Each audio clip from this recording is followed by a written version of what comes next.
পাকিস্তানের বিপক্ষে দ্বিতীয় টেস্ট খেলে সাকিব পাড়ি জমাবেন ইংল্যান্ডে। সেখানে তিনি কাউন্টি ক্রিকেট খেলতে যাবেন।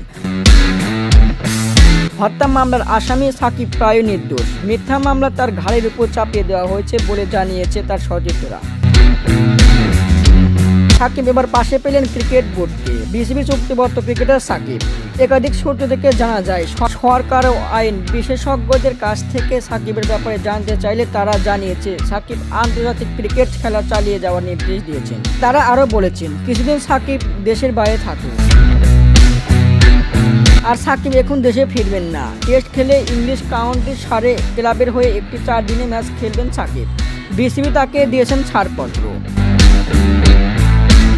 দর্শক, আগামী 9 থেকে 12 সেপ্টেম্বর সামারসেটের সঙ্গে সারের হয়ে ম্যাচ খেলেই ভারতের বিমান ধরবেন সাকিব।